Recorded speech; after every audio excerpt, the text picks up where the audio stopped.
Hello there, welcome back to the Agostino Zinga show with your host, Agostino Zinga, and this is episode number 450. That is Cuatro Cinco Zero with your host, Agostino Zinga. How you doing? How you feeling, ladies and gentlemen? How you doing? How you feeling? I'm feeling great, as you can see, as you can tell. I've just brushed my teeth. No, I just had some lunch. I've just started my fast, my organic Ozempic, because I did inquire about Ozempic. I told you this previously.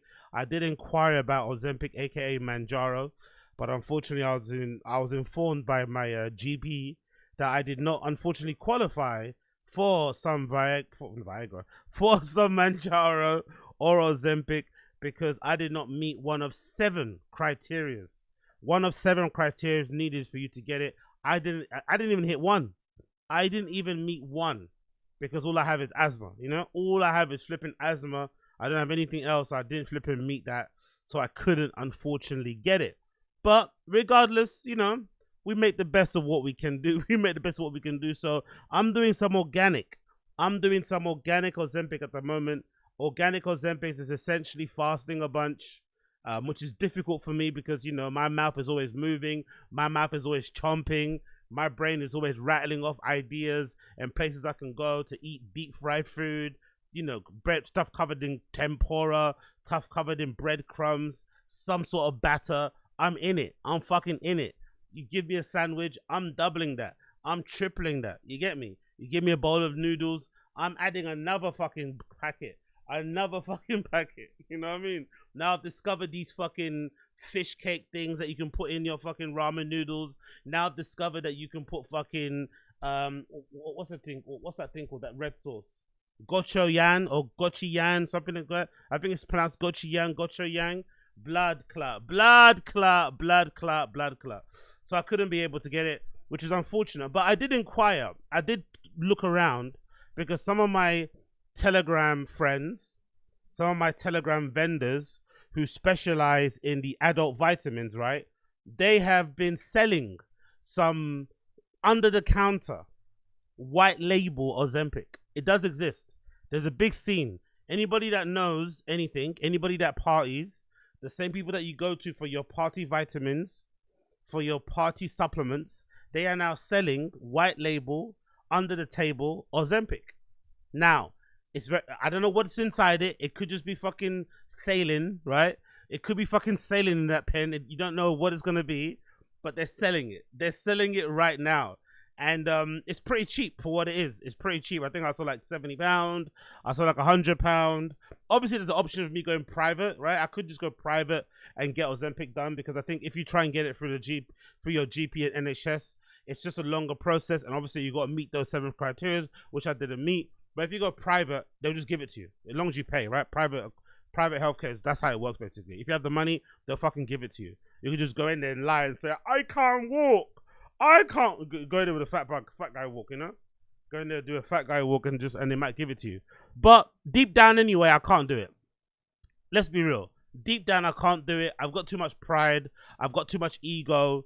I want to do it the proper way, the dieting and the exercise way.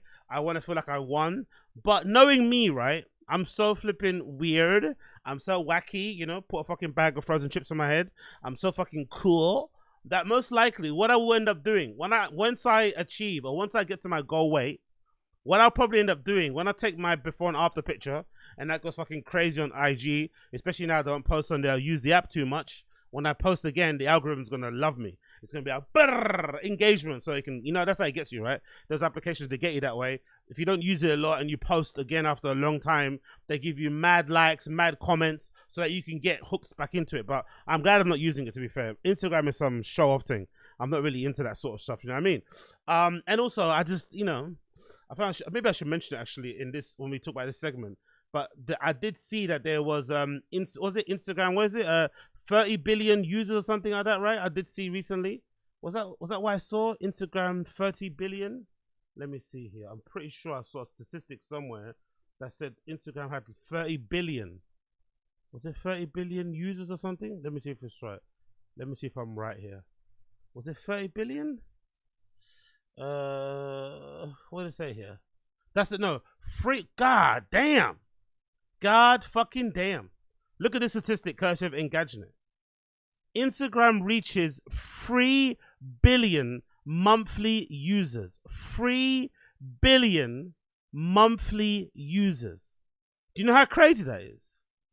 Do you know how crazy that is to have 3 billion monthly users? Do you know how nuts that is? But I'm glad I don't use it. I'm not gonna lie. I'm glad I don't use it. I'm glad I'm not involved that way. I think once I start doing my DJ streams and stuff more often, I'll probably jump on there and share some stuff, but I don't use it from time to time. It's a bit lame. I'm not gonna lie. It's a bit lame. And I also fundamentally, maybe because I put so much of myself on the internet, I do content and shit, and I'm always yapping. My face is always out there. I just don't want to have another platform where I'm posting again. And I just hate showing people what I'm doing, you know? I legit hate showing people what I'm doing when I'm outside. No, I hate showing people what I'm doing when I'm not doing content, you know? It's just not necessary, really. I just think it's annoying. And obviously, you know, it's cool to do that in some respects, but I just think it's fucking lame. I've always thought the coolest thing ever, in my opinion, this is kind of strange to say this, but I always thought the coolest thing was bumping into like a random person in a pub, in a bar, in a club, out somewhere, and just meeting the coolest person ever that you've never seen on IG. You know? I always thought that was the coolest thing. Like somebody not announced, like imagine someone didn't announce that they were going to this one place and then you happen to bump into them at this one place, you know? That's actually a way cool interaction than somebody saying, yeah, it's the big trip. I'm going to this place. I'm going to that place. Look what I'm doing right now. And everyone's like, oh my God, you're doing that thing. Oh, it's like, nah, lame. Lame, lame, lame, lame, lame. And, you know, I'm a big fan of doing the opposite of what everyone else is doing. And if everyone else is overly sharing what they're doing or what they're getting up to, the fact that I don't share anything, I think it's kind of cool in its own way, you know? I'm going to give myself that pat on the back. The fact that I don't share anything and everyone does, I think that's kind of cool. But the IG algo is undefeated. I did say that time, the IG algo is fucking undefeated. Because I remember there was one time where I didn't use Instagram for like 4 months straight or something, right? And then I logged into it for the first time. And then on my feed, the first thing I saw was like a friend, wife, unfortunately, was going through chemotherapy. And I was like, oh shit, the IG timeline, the IG thing is pretty good because that happened like 2 months ago of the date that I opened the app. So IG algo knew to serve me that post from my friend's wife saying she's going through chemo because I'd want to see that. I'd want to drop a message, I'd want to drop a comment, I'd want to double tap, you know? So the IG algo is good, but on the flip side, the IG algo is good because it grabs your attention. And I've never known an app that can time sync you. I've never known an app that can time sync you more than the IG timeline. I think the IG timeline is top tier when it comes to time sync. It honestly has to be the best when it comes to time sync. And I mean in terms of like when you get on it and you don't realize that you've now spent like half an hour scrolling. I think the only app that comes close to the time sync ability of Instagram might be TikTok. TikTok is really good too. Like you're scrambling through TikTok and it just loads one TikTok after the other. And by the time you realize, you're already an hour deep. So with the amount of stuff I need to do during the day, with the amount of stuff that I would like to achieve during the day, I just don't think it's a good use of time. And I'm already fucked up anyway. My attention span's already fucked already. I think COVID kind of broke it. I'm not gonna lie. I'm still recovering from that. I can't read as many books as I used to and shit. So the only way I want to claim like a small victory with my time. And I think one way to claim a small victory is to pick and choose what social media app you're on. At the moment, the one I use the most is Twitter or X. I don't really use IG at all anymore at all, and that's about it. And obviously browsing websites for news and everything else I want to check out. And obviously YouTube as well. Those are the two main apps I use probably. YouTube and X. But I don't use anything else. I think that's probably the right way to go. I think the right way to go. But honestly, man, because it's just honestly the concentrate. Like I swear, there was a time that even now, I've started to get back into the habit of it, but I was finding it difficult. Again, I think I definitely do think it's a COVID thing. As funny as it can sound, I definitely think that sitting down at home with my phone fucked me because before COVID happened, I was the type of person in the gym. When I go for an hour and a half, I'd bang on a mix, I'd bang on a playlist, I'd put my phone face down. My notifications aren't on anyway, but I'd put my phone face down and I wouldn't touch it until I finished my workout. You know what I mean? No touching it, no nothing. I just, wherever plays. Just bang on the fucking workout, then leave. Same goes for when I was reading at home. Nowadays, if I'm reading a book, Legit, my hand is fucking twitching to check the phone again, check the fucking feed, see what I go on, what news did I miss, refresh the feed. And when you start refreshing the feed, forget just scrolling the feed. When you start going to the top and refreshing it for new dopamine, for new fucking hits, that's when you know. That's when you know. That's when you know you're fucked. That's when you know you're hooked. So as great as it is to them to say they got 3 billion monthly users, I think it's kind of shit. And they've also got this thing that I hate, by the way. They've also got this thing that I hate, especially on desktop. I don't think it's the same on the app. But on desktop, because I think some people like me who don't want to use IG because you don't want to be distracted and you want to focus on your quote-unquote work, I think some people that don't use IG on their phone do what I do, and sometimes you click a link on IG and so it gets up on the desktop, right? I think they're really smart, IG, because what they've done now, because they've realized there's some people like me who don't use the app and sometimes will use the desktop app to just browse or to check something from time to time, they now have this fucking feature at the bottom right hand corner that shows you a bubble. It's a red bubble showing the number of unread messages you have. And not even that, brother, motherfuckers. You see what it also has? It has an avatar picture. So it has a bubble, and I wouldn't show you mine because it'll show people who I don't want to see on it. But it has a red bubble to show you the unread messages. Then it has a bar that shows you all the, like, I think 5 avatars of the people who messaged you last. So to get you to click it, because you're not clicking the messages. They want you to open the messages. They want you to be on the fucking app. Like, it's so fucking crafty. It's so annoying. So now it pops up like the message bar thing pops up at the bottom right hand corner like Facebook Messenger. So you got like a little chat box there. Fuck off, bro. Like, honestly, they want your attention so badly. It's such a time thing. So it's great that they've got 3 billion monthly users, but they've fundamentally broken, even for someone like myself, who I think I have quite good willpower, I have quite good concentration, I have quite good determination, motivation, all that sort of stuff, right? I'm quite driven in the things that I'm doing, but even I'm finding it difficult to kind of get, you know, unshackled from these things. So I have to do drastic measures like just not opening it. Don't get me wrong, I'm not fucking pussified where I have to delete the app. The app's not deleted on my phone. The app's on my phone. I don't delete it. I just leave it there, but I've got enough discipline not to open it. But Jesus Christ, man, that little bubble in the bottom right corner, that little new feature with the messages on the bottom right-hand corner is a fucking crafty, cheeky thing that they've done to make sure that you fucking open the app. I fucking hate it. I'm not gonna lie, I fucking hate it. And also, you know, the IG's become fucking TikTok anyway, right? IG's TikTok Lite. The shorts are popping off now, and they're very clever as well with that. I think I've read or watched a YouTube video about it. Essentially, they kind of reward you on shorts. Same with YouTube, actually. No, IG's Reels, sorry. Shorts is Instagram. But on both platforms, YouTube and Instagram, they reward you if you make Reels or Shorts. They actually reward you. Like, they say, okay, cool. I can see that, you know, because they want you to post more of those things. That's what they do. They want you to post more of those things, so they give you better engagement on the Reels and the Shorts. But the whole feed now turns into a fucking reel. I think even on Instagram, if you post a clip on Instagram that's longer than 3 seconds, I think it automatically uploads the reel anyway. You can't even post a video on your IG feed anymore, unless maybe if you post a video in your slide, maybe that's something that you do. But I'm just glad I don't use it. Like, you're never gonna see me post a photo dump. You know how guys do, like, oh, Monday photo dump, Wednesday photo dump, September photo dump. You're never gonna set that. When I saw men posting photo dumps, that's when I knew I had to quit Instagram. That's when I knew I had to take a break for Instagram. When I started seeing guys deactivating their accounts for their mental health, or fucking posting photo dumps, like, honestly, do yourself a favor, bro. Do yourself a fucking favor. Please, for the love of God, do yourself a favor. Deactivating your account, posting photo dumps, and you're a dude. Like, come on, man. Grow a pair. Grow a fucking pair. I hate it. I fucking hate it. Congrats to IG, but I fucking hate it. I fucking hate it. Talking about things I hate.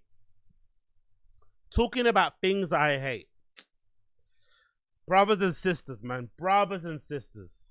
Yo, my skin's looking mad, isn't it? Wee. My skin's looking live. Brothers and sisters. Have you seen the Dame Dash and Cameron beef? Have you guys been paying attention to that? The Dame Dash and Cameron fucking back and forth has been so depressing to watch. being a big fan of them both, being a big fan of that era of hip hop.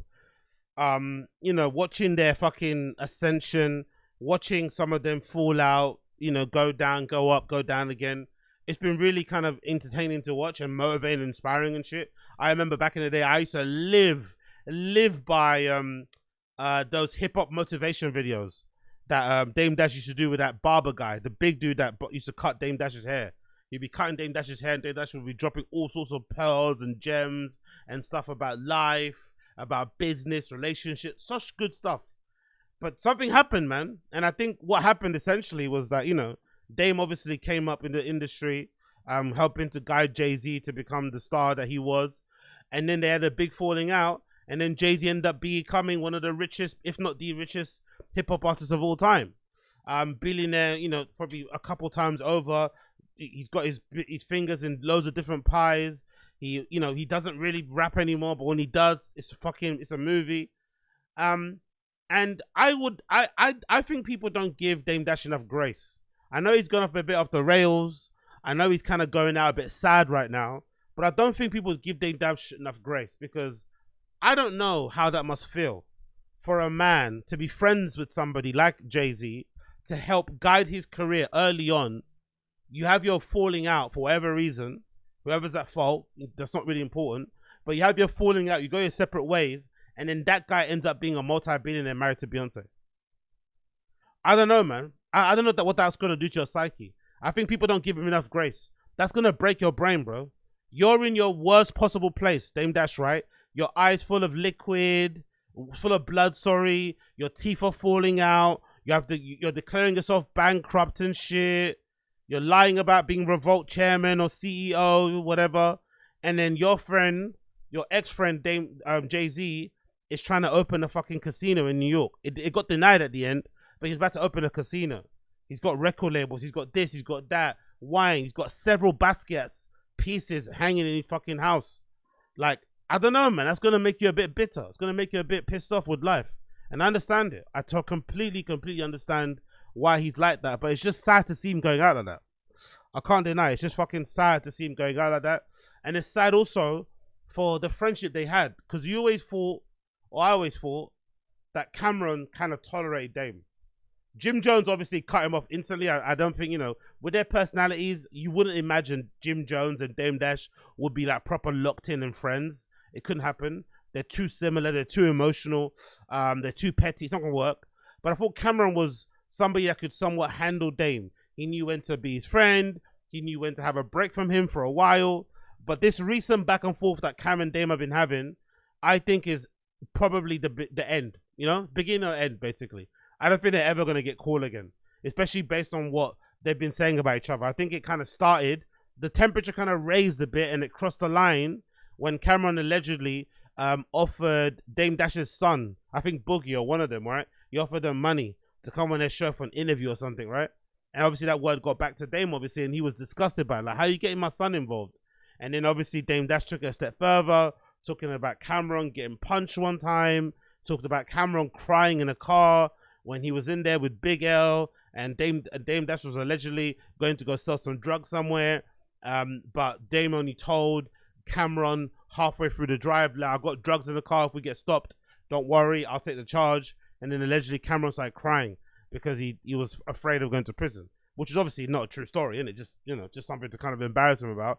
But yeah, man, seeing two old school friends like that fall out, it's kind of sad. I'm not gonna lie, it's kind of sad.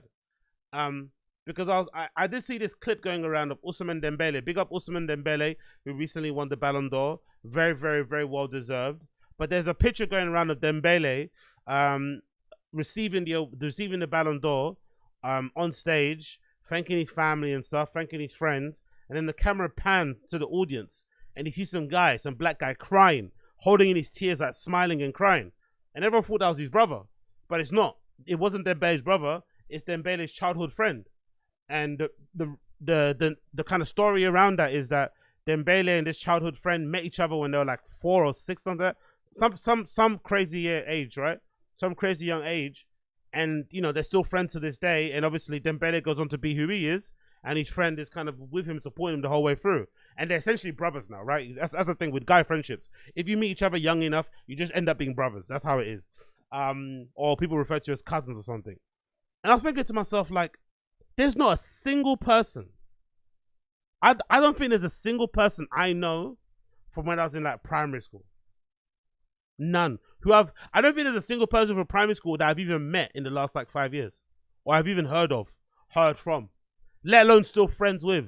That is so rare. I think it's probably more common with women, I think. I'd imagine women is probably a little bit more easier. It can happen. But I can't imagine there's a lot of guys who have the same. The only way I can think it happens, though, to be fair to them, because the reason why I think I didn't keep such a lot of my friends from primary school is because I moved. Because I used to go to this primary school in East London, Beckton, called Ellen Wilkinson. Big up Ellen Wilkinson Primary School. I used to go there, but then we moved from Ellen Wilkinson. We moved out of Beckton and went to another place. So I've made completely different friends. But maybe if you still live in the area where you went to fucking kindergarten, college, whatever, that's where it's possible. But if you just move, if you just go to college or something, imagine after high school you go to college that isn't where you're at. You're not going to meet those people anymore. So it's always surprises me, and I'm always kind of like jealous of people and admire if they've been able to keep a friendship for that long. Because it's hard enough keeping friends with people you met at work, right? You meet someone at work that you kind of click with. It's hard even to kind of cultivate and keep that going, let alone somebody you met when you were 4, 6 years old. Like, god damn, man. That's really impressive. So on the flip side, seeing Dame and Cameron going through what they're going through, and they've been friends for a long time, but obviously now it's kind of deteriorating. It's kind of sad. It's like, shit, man. Like, imagine investing all that time into that friendship, having all those shared memories, and then having all those highs, all those lows, and then suddenly now you don't talk anymore. That'd break my heart. That's why I always say, and I think people have also said, I'm not the only one that says this, I guess, but hey, it's my pod, so I'll say that's why I always say. But that's why I always say that friendship breakups are really worse than relationship breakups. I don't care what anyone says. The only thing worse than a friendship breakup is when a girl breaks up with you before you've got anything done. That also is brutal. Like, you know, when like you're like really close to the finishing line, really close to getting some cheeks, and then something happens. I don't know, you might say the wrong joke and she's like, fuck you. That hurts. That hurts. That's the only pain comparable to losing a friend. That's the only pain, especially like a long time, being locked in with somebody and then suddenly you don't talk to each other. So it's really sad to see how it played out, but I don't know, man. Maybe I'm too soft, but I have a lot of understanding. I have a lot of understanding for Dame's position. I really do. Because being like that, being close friends with a guy like Jay-Z, and he turns into, you know, black billionaire, business mogul guy, and you end up being who you are, different story, man. Different story. So thoughts and feelings go out to them. Hope they figure it out. I don't think they will. Because one thing about Harlem guys, they have egos, bro. They have pride, man. Harlem guys are proper like that, you know what I mean? So I don't think they're gonna get good anytime soon. I half expect, honestly, talking about Harlem and shit, I half expect when Max B comes out, big up Max B, big up Max Biggervale, he's due to come out, I think, in November. Harlem guys are so petty and weird. I half expect when Max B comes out of prison, the first interview he does, he's gonna be flaming Jim Jones. The first interview. Do you know what I mean? He spent like the last 20 years or something in prison. But I bet you when he comes out the first day, he's going to be talking mad crud, mad smoke to Jim Jones. These guys, these New York guys, those, especially those Harlem guys, they don't forgive, they don't forget. So I don't think Dame and Cam are going to be good anytime soon, man. I really don't. I really fucking don't. I really don't. But I do recommend, even though that's the case, I really do recommend you check out Dame Dash's interview on The Breakfast Club. That might be one of the best interviews of The Breakfast Club in a long time. Maybe since the last time he was on there for the first time, actually. That Dame Dash Breakfast Club interview is sensational.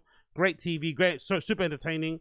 I thought Charlamagne the God handled himself very well. I thought they had a good sparring match. I thought every time I thought Charlamagne was getting the better of Dame come back with something else. Then Charlotte would say something, then Dame would say something. It was a good sparring match, good tennis match. They were going back and forth like crazy.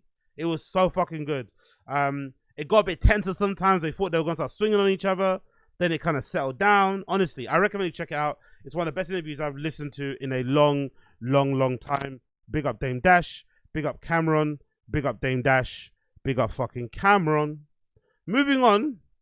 let's talk a little bit about this. This is just a random thing I saw online because I've never actually been to Ibiza. I've never actually been to Ibiza, but I kind of want to go now because I've discovered this new scene on Twitter, which I guess you'd call them like tech house fans, tech house fanatics, right? Most of them are American based, but they seem to like tech house. They seem to like EDM. Like they like people like, I don't know, Mal P, Chris Dussy, John Summit, you know, those type of people, right? And they follow them all around the country. And I'm seeing all these weird festivals in America that I never heard of, like ARC and all these other things, right? I think a lot of them went to John Summit's thing called Experts Only in New York. So they're always banging on about it. And it's quite cool because they're like a community of people that go raving all the time, but they also meet each other up in groups to go hang out too. And most of it is done with anonymous, basically. So they don't make sure not put their face on there because they're talking mad on here, right? They're talking mad. They're like showing shit they shouldn't show, talking mad. So they're all anonymous accounts. But there seems to be quite a good community around it. But one thing they all done recently was this guy in particular, he randomly decided to go to fucking Ibiza, right? To go, I think he went for a Circo Loco event. This guy here, who I follow, called Back Again. His username on Twitter is called Let's Go Boys 69. Okay? Let's Go Boys 69. He randomly went to fucking Ibiza, and now I guess he's back on the way back to America. So he posted this: the Ibiza airport is truly an experience unlike any other. Sorry. So look at this picture this guy posted, right, on his way back from Ibiza to America. Look at the first picture. Look at the fucking first picture. This is legitimately one of the best images I've ever seen in my entire life. The caption that he puts on there is as follows: Ibiza airport is actually so insane every time. ... There's legit just Tusi powder laying out in the open table at the bar. LMAO. Legit. And if you zoom in, you shall see, as he's at this Ibiza airport, ordered himself a classic pint of beer and a shot of whiskey, or, you know, whatever, or a double. I think that's a whiskey double. Look when you scroll down. You can actually see the Tusi on the table. You can actually see remnants of the pink powder all over that fucking table. Ibiza is a crazy place. And I remember this one time, where did I go? I think I might went to Fuerteventura or somewhere, because I don't really travel during the summer. I'm a bit of a weirdo because I sweat so much, right? I sweat a lot and I get really uncomfortable when I sweat. So I don't tend to like go outside or go to like super sunny climates. But one place I did end up going to randomly was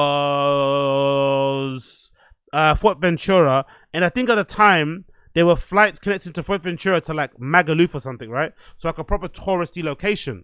And that was the first time that I've ever seen the airport when it's like a party season. Because I don't usually go in the summer. So I don't really know how the vibe is. And I saw so many people in the airport, clearly super drunk and super high. To the point where I saw one guy legitimately taking a bump as he's like walking around the airport. And I couldn't get my head around. I was like, what the fuck is going on right now? Because I'm so used to, when I go to Berlin and stuff for my techno tourism trips, or I go to places like Amsterdam and shit, right? I'm so used to like, maybe like buying some stuff there, buying some vitamins there, but then if you don't finish it by the time you come back, because I'm only there for like a weekend, the whole thing that we would do back, I don't know if people do that anymore, but what we would do is that you would post, yeah, this is what we would do, which is weird. I don't know if people do it anymore now. I doubt they do it. But back in the day, before the Berghain community subreddit, there was another Berghain subreddit that was quite good. I think it was just Berghain, the name. I think then they split her off to do a Berghain community subreddit. But when there was just one Berghain subreddit, we used to go on there, or I'd go on there, and I think on like the Sunday, usually, you would see people post up, hey, I'm on my way back home. If anybody needs some stuff, I've left whatever I couldn't finish behind this car wheel on like this street or near this plant. That's what people would do. You just give your shit away. So if you can't give it away to somebody in the club, you just go on the Reddit, and you just type a message and say, yeah, I've left some stuff somewhere, But you wouldn't take it to the airport. You wouldn't take it on your way back to the airport because you want to get on a plane. You're kind of paranoid you won't get on a plane. You're paranoid they might say something in immigration, whatever. You just wanted to get it off your fucking person. You don't be walking around with that shit on you, innit? It just feels a little bit like you're testing fate. But honestly, at that fucking Fuerteventura place that I went to, like, you know, connecting flight, I forgot what airport it was in. I saw like people, and again, most of them British, just getting on it in the airport. And I couldn't believe my eyes. Because number one, I don't even drink when I'm at the airport. I barely eat food. I'm a strong believer in not drinking, not eating food when you're at the airport. Generally, because airport food is number one, really expensive. And you don't digest it well once you get on the plane anyway, with the altitude and shit. So I usually, my kind of routine is I usually go to trips fasted. So when I land, I want to go straight to a good restaurant and eat and drink and do what I need to do. But I'm not going to eat a fucking sandwich or a burger in the airport, then go to a pub and drink it, and then fucking go on the plane, like, you know what I mean? And then I can't shit properly because the fucking airplane toilet is weird and I feel subconscious. So I'd rather just go fasted and just eat where I'm at the destination. But it was so that's why it was such a mindfuck, because I'm so rigid in the way that I approach things. Seeing other people not giving a fuck and just getting on it in the airport blew my fucking mind. I could not believe it. I was like, wow, y'all niggas are fucking crazy. And again, mostly British people, by the way. Mostly British people just getting crazy. And that gave me an understanding on appreciation for why. Do you remember that time during, I think, was it post-COVID or? Yeah, I think it must have been post-COVID, post-lockdown. There was an initiative from the Amsterdam Tourism Board that basically banned UK tourists from going there for a while. I'm not sure if you guys remember that. I forgot what it was around, but there was a ban for like UK tourists to go to Amsterdam for a while. And when I went to that airport, I thought, okay, I know why now. I get it. I get why they banned UK fucking tourists. I get it. We're too much, bro. We're too much. Especially when it comes to the party shit. Like, look at that table. There's literally Tusi all over that fucking table at an airport. The small table at an airport. And if you know anything about bars and airports, they're not like in corners. It's not like in a kind of hidden place. The bars are like, you know, on your way. They're like on the main strip. You know, to the left, to your right, there'll be a restaurant, there'll be a little sandwich place, there'll be a place where you can get some pastries. They're not like tucked away somewhere. So somebody was like literally painting lines on a table in a brightly lit airport. It's like, I can't get my head around it. It's fucking crazy. But again, like, I've never been to Ibiza because, you know, it's Ibiza and it's in the summer and the scene's a little bit weird. But I kind of might need to go now. I think I might need to go just to kind of check it out. And then the other pictures, of course, in the airport that he took were of people just obviously sleeping and trying their best to kind of get over the fucking hangover or the come down when it relates to the fucking airport, which must be crazy. But I do remember when I came back from Fuerteventura airport, that might be the only time I came back from an airport, and I saw the amount of people on that plane on the way back, because I think some of them were also coming over from Magaluf. The amount of people on that plane who were fucking sniffing and blowing their nose was fucking incredible. It was so fun. I was like, oh shit, isn't it weird how everyone seems to have allergies right now? Everyone there seemed to have like some sort of fucking allergy. It was fucking crazy, but I might need to go. It looks a bit cringy and corny and stuff, but I might need to check out Ibiza and see what's saying. It's not really my kind of vibe, I'm not gonna lie, but it does look somewhat interesting. This guy said here, it was looking to see, a caption he wrote here from 24th, was looking to see if I could find one other person in Cover Santa tonight who wasn't British and never did, but they know what the fuck they're doing because they're still legit the best music. East End Dubs, Alicia, Julian Fujima, all going back to back for hours at the end like it was a kitchen after. Also regret to inform you that we're going to have to start heavily glazing Julian after what I just witnessed. Let's see these clips.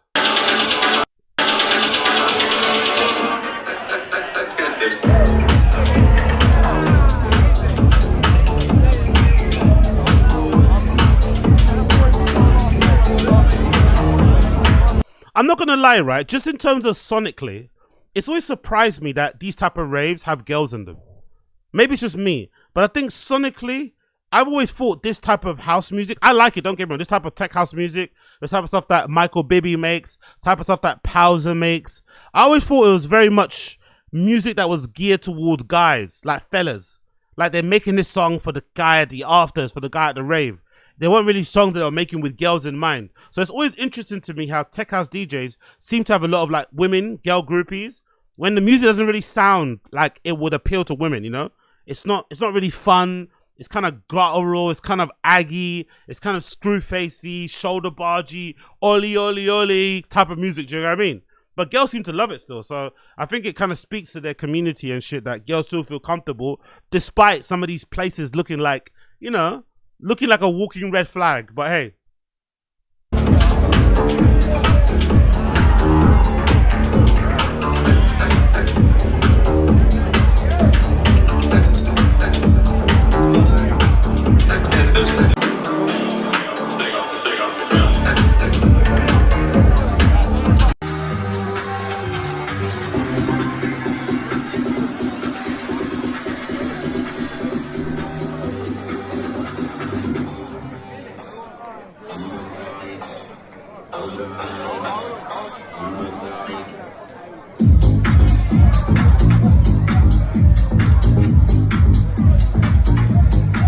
Okay, nice.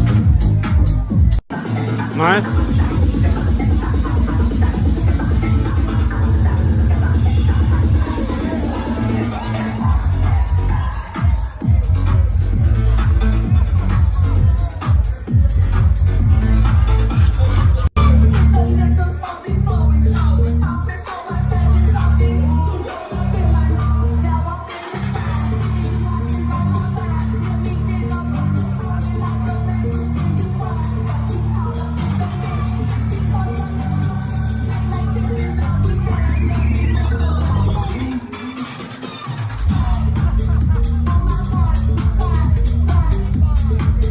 Fair play, fair play. It sounds quite good, innit? It sounds quite good. I need to check it out. I need to check it out. But Ibiza sounds like a crazy scene, crazy place, crazy scene, crazy place. But we're going there soon. We're going there again very, very, very, very, very soon. Cool. Let's carry on. Oh, big up Chris Mack. Wagwan Chris Mack. Random show streams on this channel for Super. Oh yeah, I forgot to inform you guys. So, quick update. So yesterday I was about to stream, or I was streaming actually for about 10 minutes or so, and then I decided to start playing this video of like a Kimber gun. I think Asalaziz mentioned he bought a gun, so I clicked a video on YouTube to watch it as a review, and YouTube flagged my stream, took it down, blocked it, and then banned me, I think, from streaming. Every time I try and stream on the fucking Random Show channel, I'll show you actually on my phone here. Every time I try and stream in the Random Show channel, it will say, oh, you cannot stream for this type. No, it doesn't say reason. It says streaming blocked or something, right? Like if I go here and try and stream, I'll show you what I mean. If I go and try to live, it says that, right? You see it there? When I try and go live on the Random Show channel, it has that, which says live streaming has been disabled. Please review YouTube policies for more information. But it doesn't tell me how long I've been disabled for, you know? That's a problem. So it says live streaming is disabled, but it doesn't say me how long. I have Googled around and people say it could be anywhere from a week to a month. So for the time being, until I know what I'll go on with my account, I will not be streaming the Random Show on YouTube because I don't want to also get in trouble for ban evading. Because I know some platforms do that sort of thing where, because I've got two channels, Random Show and obviously Tazz, sometimes if you decide to stream on another channel, they might say you're ban evading. So I want to keep it separate. So what I'll do is I'll now stream the Random Show tonight at 11 p.m. in the UK on Kick, my Kick channel, which is kick.com/Agostino Zinga, all one word, kick.com/Agostino Zinga. You'll be able to find my Kick stream for the Random Show on there. That's what I'm going to do tonight. So by 11 p.m. tonight, I'll be streaming the Kick show on there. So make sure you flipping check me out on Kick. Random Show will be on Kick. The link is in the chat if you want to see it. But the Random Show will be on Kick until my Random Show YouTube channel is back up and running again. It's really annoying because I'm on day 27 and shit. I'm just going to carry on. I'm not going to go from day one. I'm going to carry on because I was already streaming properly the other day anyway. So I'm not going to fucking go back to one because it wasn't my fault. YouTube are the ones that fucking got my fucking thing flagged for no reason. I'm still not sure why my thing got flagged. I kind of got flagged because of the YouTube video. Because I was watching a YouTube video review of a gun, right?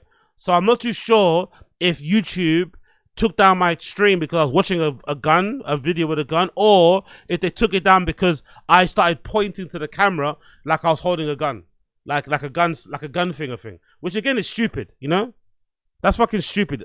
I don't know what it was, But I'm assuming it must be like an automatic thing where if there's a gun on display, they're just gonna kind of do something to you anyway. But I hope it gets released soon and I can get back to normal, because my my random show channel is my baby. This is my baby too. I'd hate to lose it, but at the moment it's a temporary.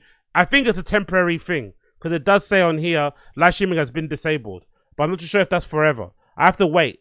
Allegedly, I got to get some. There's some email I have to get. I haven't got the email yet, but allegedly there's an email I have to wait for, and in the email they're gonna tell me exactly how long my thing is gonna be suspended for. But I haven't received an email from YouTube to tell me how long just yet. I did appeal the video to not go up, but they didn't say anything. So let's see. Fingers crossed it's good. Fingers crossed by the end of the week it should be good. But temporarily, UK,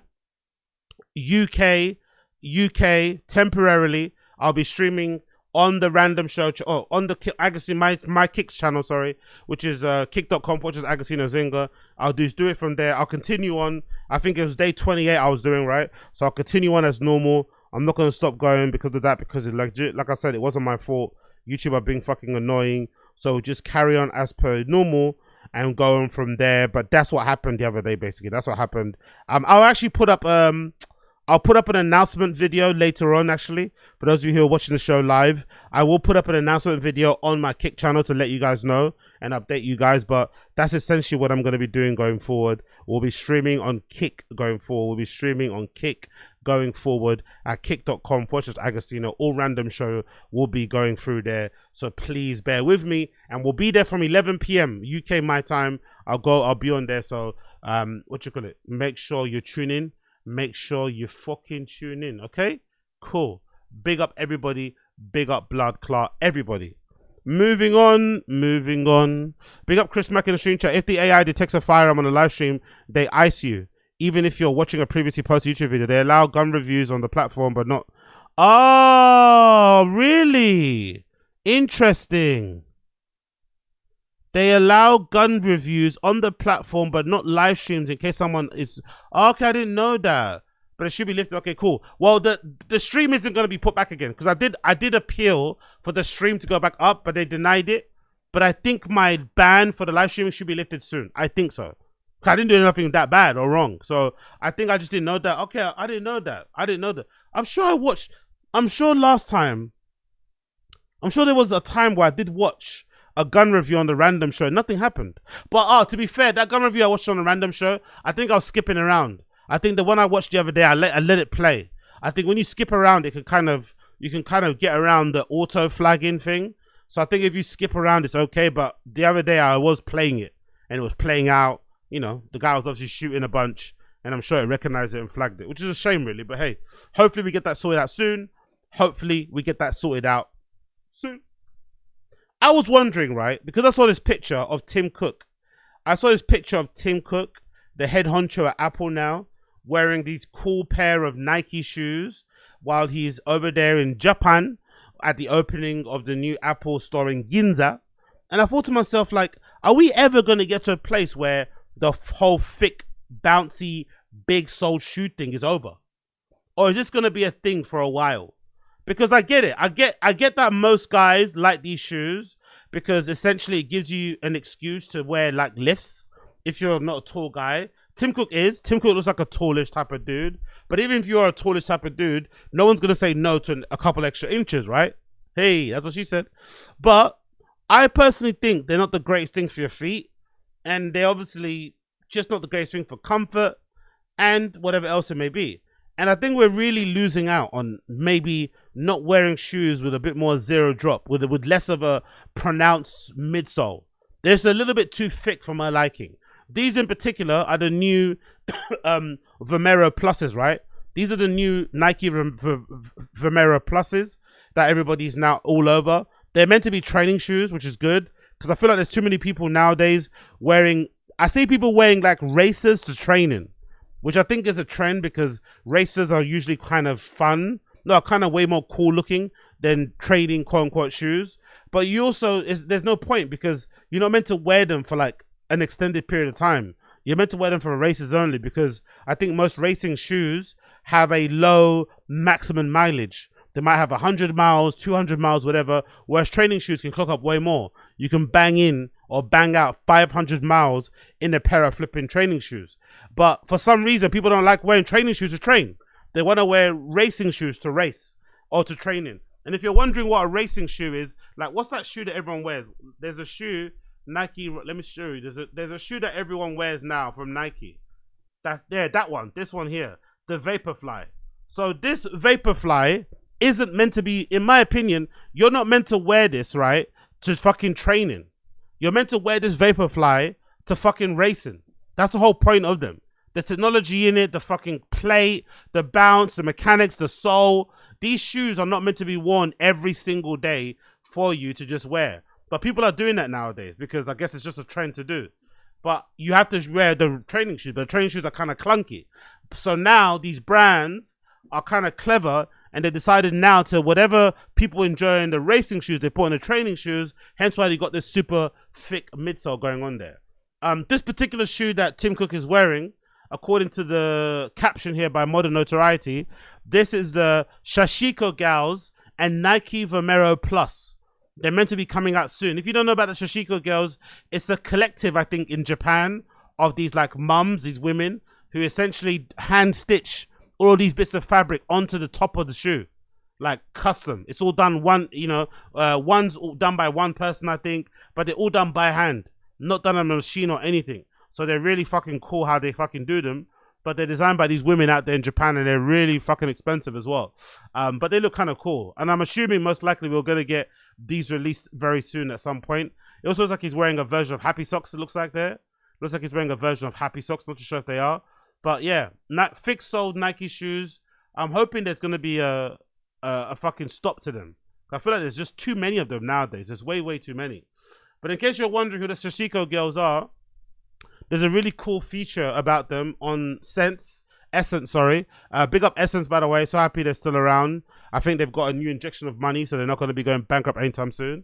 But this is a feature courtesy of Essence. It says, the Sashimi Gals are creating more than just sneakers. Formed in the aftermath of the 2011 tsunami, the Osushi-based collective is using traditional Japanese sewing techniques to stimulate the local economy and craft an exciting future. As you can see, there's an example of what they did on a pair of New Balances, how they're able to give them New Balances a new lease of life by adding these different materials on them, stitching the seams, different colors of stitching. Really fucking cool shit, right? It says here, the quote says, "This looks like a tabby," explained one of the Sashimi Gals, gazing at a pair of Martin Margiela tabby boots. To her, the iconic split-toe design, which debuted in Margiela 1989 spring-summer collection, didn't evoke high fashion and law. It looked more like a traditional Japanese footwear that her grandmother generation wore. Sashimi Gals is a collective of 15 women ages between 40 to 80, based in the quiet town of Otsuchi in the Iwate prefecture, a 3-hour train ride north of Tokyo.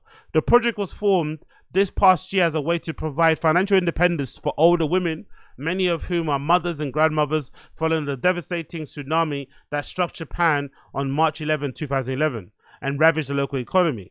The craft required needles, threads, scraps of fabric. That's basically it. And yet the hand-stitched sneakers adorned with the playful Sashimi embroidery have since gone viral, capturing the attention of fashion enthusiasts far beyond Japan.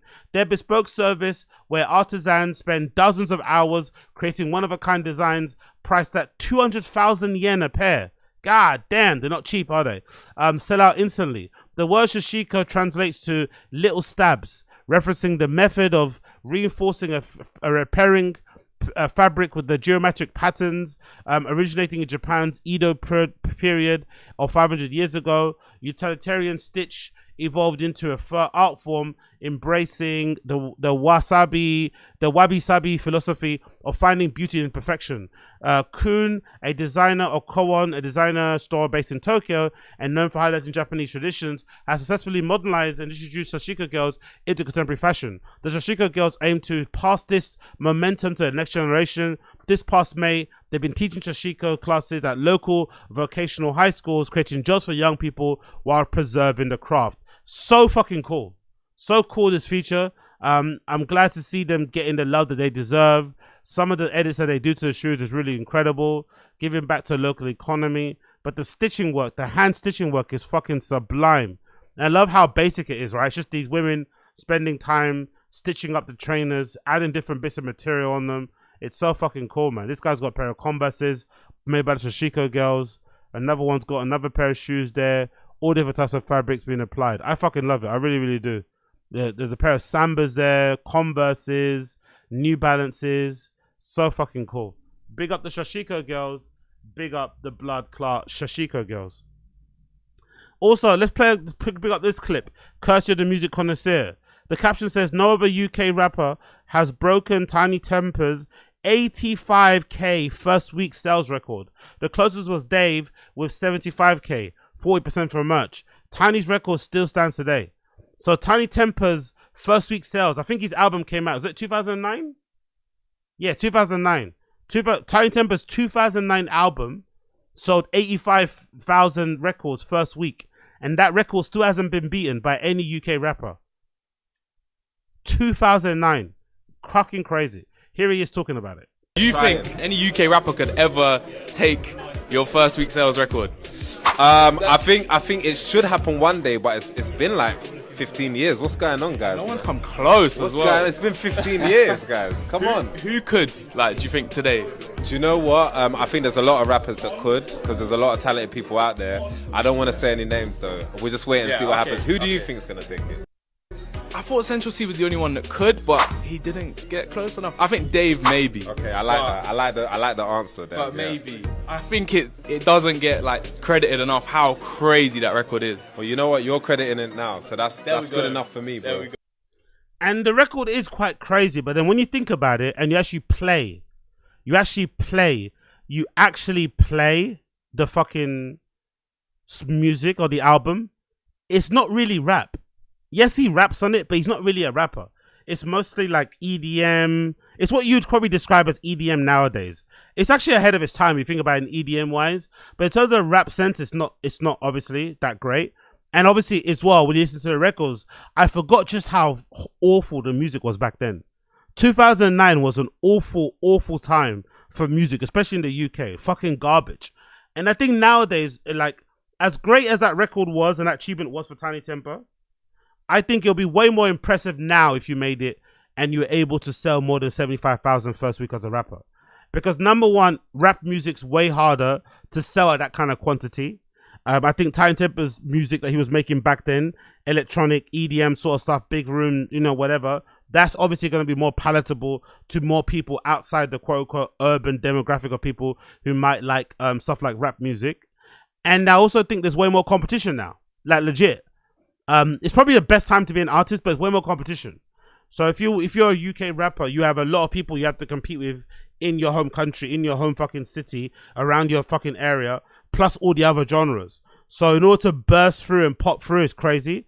And obviously people's attention is also taken up by other artists. So there's only so many records you can sell anyway, because other people just listen to other people and then look listen to you. Whereas back then, 2009, I feel like you didn't really, you know, whoever was out, you would try and make it work. You become a fan of them and just try and figure it out. But Jesus Christ, the music back then, and I say this to say, and this is just honest truth, I did go online and I Google search the fucking top 6 songs of 2009 and look at some of the top songs. Like, honestly, 2009 was an awful year for music. Poker Face, Lady Gaga. I Got a Feeling, Black Eyed Peas. Just Dance, Lady Gaga. Fight for This Love, Cheryl Cole. I don't even think Cheryl Cole even makes any music anymore. Right? La Rue, In for the Kill. Boom. Like, this is all like FIFA music. The stuff that was making it back then was FIFA music, bro. Hotel Lounge, like adverts for like car company music, like horrible shit. Horrible shit. But still palatable to the masses. More general public people are going to be into this sort of stuff than not, you know? So I get why it became, you know, it became what it became.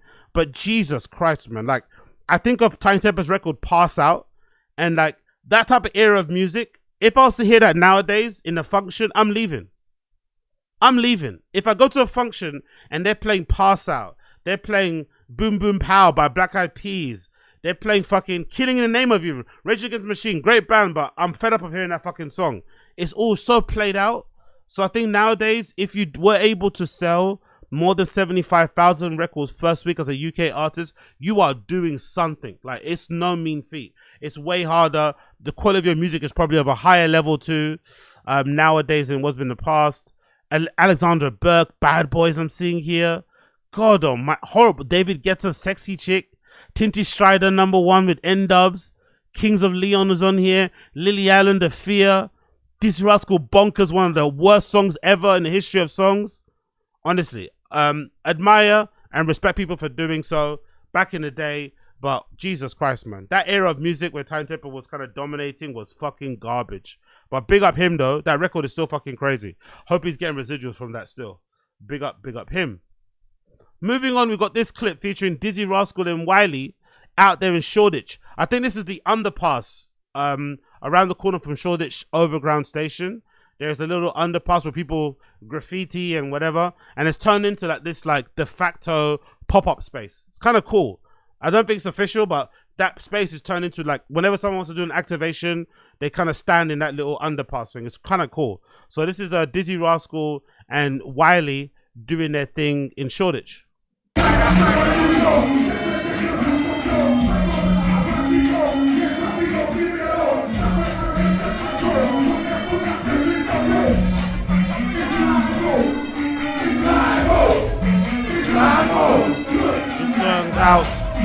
Skank out, and move her mouth.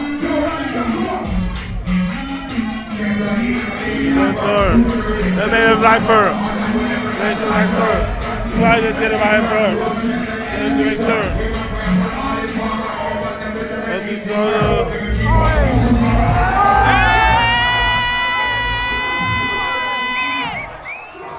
God bless grime, man. God bless grime. Nothing will come close to when grime was at its peak, innit? Nothing will come close to recapturing that magic, what it felt, running back from school to record sets from pirate radio and shit onto cassettes and mini disc players, swapping that stuff in school, hanging, like, honestly, nothing will come close to capturing the magic of when grime was at its pomp. Grime was so fucking good. I really fucking love it. I really loved it. But it's sad it hasn't really aged that well, I don't think. It hasn't really progressed that well either. A lot of the artists aren't really making great songs. That's one thing I really kind of broke my heart about grime. I don't think there's many great songs from the grime era. There's great sets, there's great freestyles, but there's not a lot of great songs, which is something you have to give a lot of these guys credit for. The people who kind of made the UK drill thing, the people who made UK rapper thing. You have to give all those artists a lot of credit because there didn't really exist an industry where people that look like me could become like artists doing what they love, doing what they know. You had to sell out, or you had to create horrible music like what Tinie Tempah did, right? Again, not his fault, just the era they came up in. If you wanted to have a record deal or whatever, you had to make that horrible shit. But you couldn't just like you couldn't make what you wanted to make in your bedroom and blow. I think the only person that did it at that time as well was Dizzee Rascal on a big level, right? With Boy in the Corner. But then you saw with his subsequent albums, none of them sounded like Boy in the Corner because he had to survive in the music industry. So he was making like Reading and Leeds Festival sort of type of music. So it's kind of cool to see that these guys are still around and doing their thing. But it's also a bit sad because, you know, they haven't really gone anywhere musically or artistically to kind of really capitalize on their talent.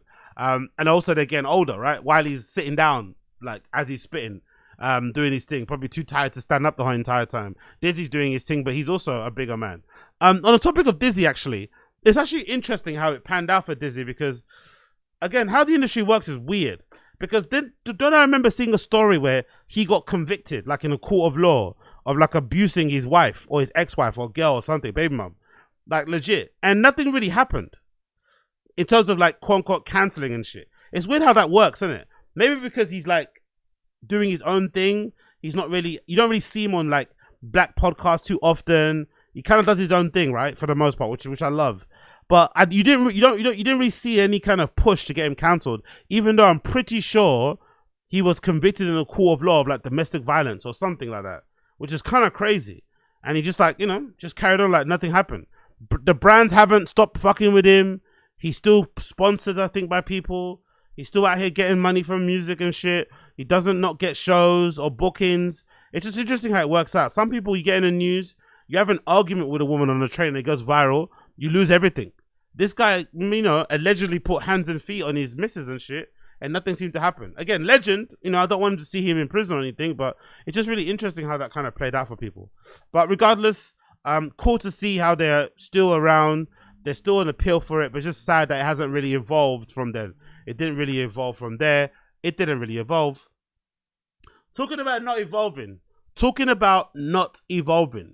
I recently went to Dumbo Shoreditch. I went to Dumbo Shoreditch. Dumbo Shoreditch is like the pop-in place to be now in London for smash burgers. They first started off in Paris by, you know, I think mostly because of the aesthetic and shit and the scene around there. But they're known for creating really, really nice smash burgers. And smash burgers are having a bit of a renaissance. Oh, no. Hamburgers are having a bit of a renaissance now, or beef burgers, whatever.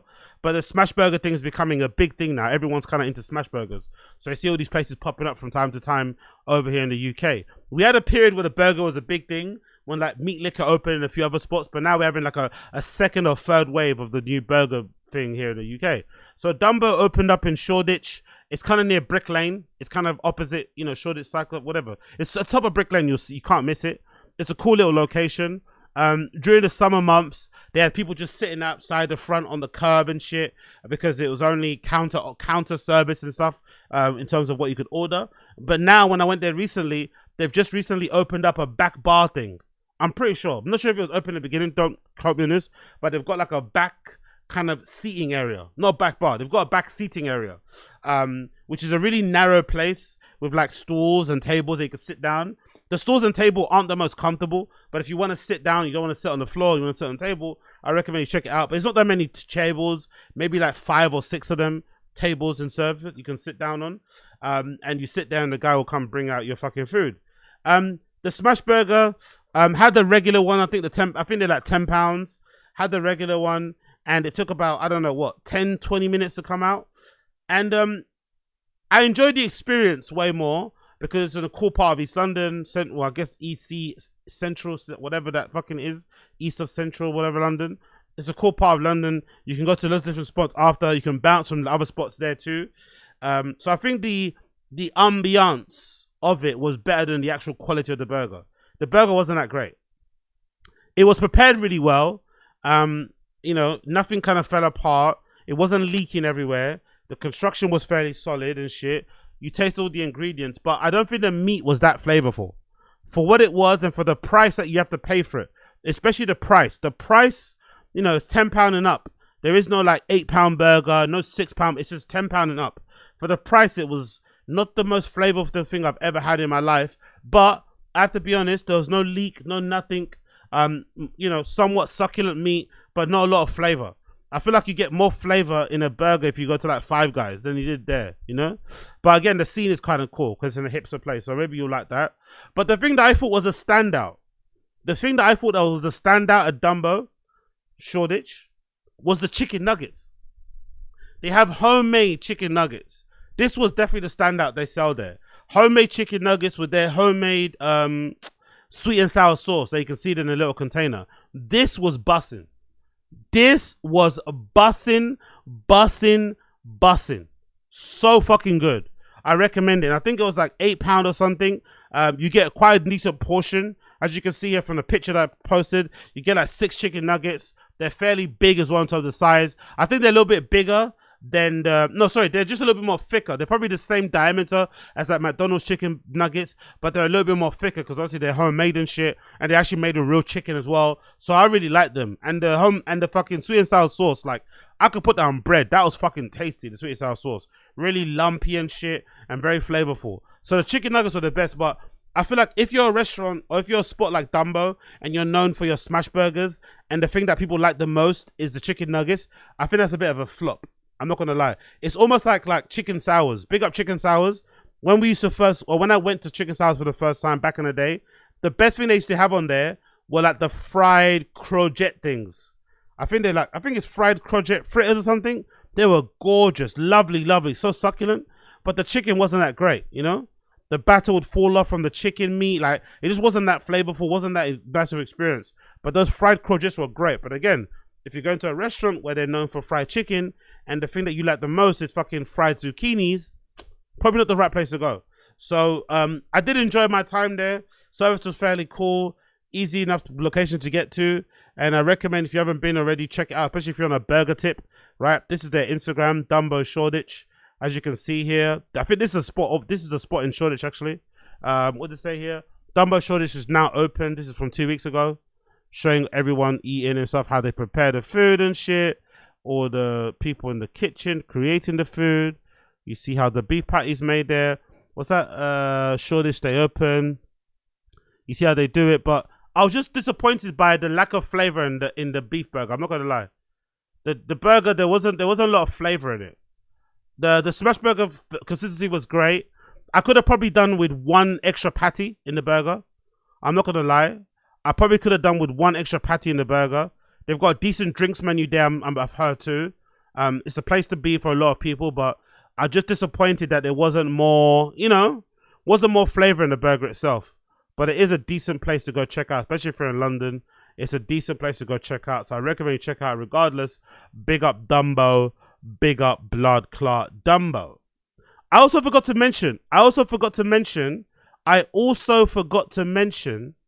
that I went to Amsterdam a few months ago. I forgot to mention that I went to Amsterdam a few months ago, right? And I had a great time. But one part of my experience wasn't that great, which I want to describe or talk to you about. But in the past, I was a bit of an Amsterdam hater because I don't smoke, right? I don't smoke that much. I smoke from time to time, but I'm one of those weird black people that I don't really eat rice. I don't really eat pasta. I'm not really big on the fufu thing, I'm a weird black person, right? As you can tell, I'm a bit of a weirdo black person, alternative black guy. Ugh. So I don't really do that, and I don't really smoke weed like that. From time to time, here and there, but whatever. Whenever someone has a joint, I might have a puff, but I'm not really going out way to buy stuff, whatever, not that bothered. So when people would go to Amsterdam all the time, I never got it because I don't smoke. So I was like, what's the point of me going there if I don't smoke? No point. So I allow it. And I'm also not into the fucking sex work thing, right? I'm not going there for the red light district thing. You know what I mean? I don't want to get a happy ending. I'm cool and all that shit, right? So I allow it. But in recent years, Amsterdam has been popping off with my circle of friends, mostly because it's a cool place to go out at night, and they have great bars, great restaurants, and it's one of the best walkable cities. Probably the only thing that comes close in terms of walking might be Prague, might be Paris, right? In terms of walkable cities. And people love that shit. And obviously nowadays, recently anyway, there's been a renaissance when it comes to the rave. When it comes to dance music and clubs and festivals and shit. Amsterdam, Netherlands in general, they have some of the best clubs, some of the best scenes. And for people that like to go to places like Berlin, like I like to, people always say that Amsterdam is the more friendlier Berlin, which I don't really agree with personally, because Dutch people have a very stern, annoying, almost autistic way that they kind of speak, right? They're a little bit weird. All respect to my Dutch people out there, but Dutch people have a little bit of tism about them when it comes to their communication style. So I get what people mean in terms of, I think the dance music scene, if you go to a rave, I think you're probably gonna meet more friends, and you're probably gonna have more, fun times with strangers in a random rave in Amsterdam than you would in a random rave in Berlin. It can be a little bit more clicky over there. It's still better than London. Don't get me wrong. I think London, when it comes to clicky, when it comes to making friends, it's way harder in London. But I think in terms of like ease of making friends and community, I say Amsterdam number 1, Berlin 2, London 3. Amsterdam 1, Berlin 2, London 3. But what I don't like about Amsterdam is what I'm going to mention is the people and their attitude. Especially this, like, the cyclist. The cyclists there in Amsterdam, they get on my nerves. I'm not going to lie.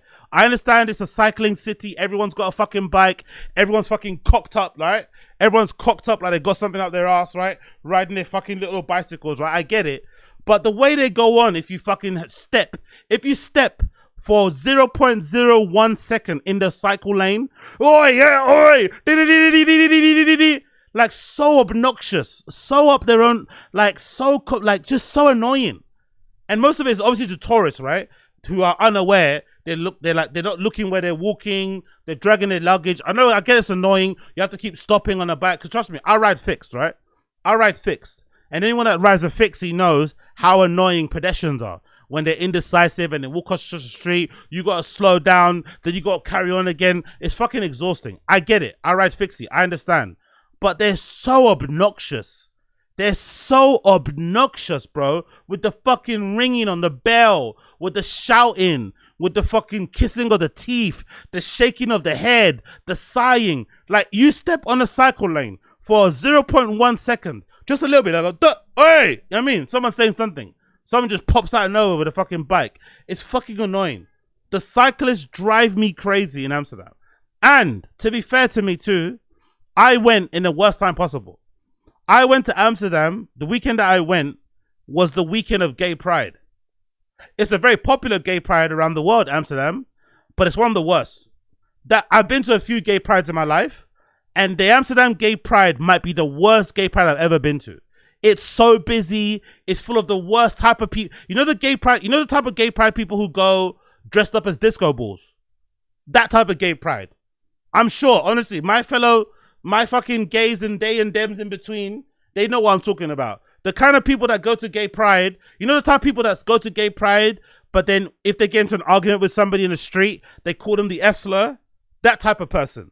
They were all over Amsterdam. It was so annoying. And then as well, because it was gay pride, they had certain sections of Amsterdam cut off, like in the center.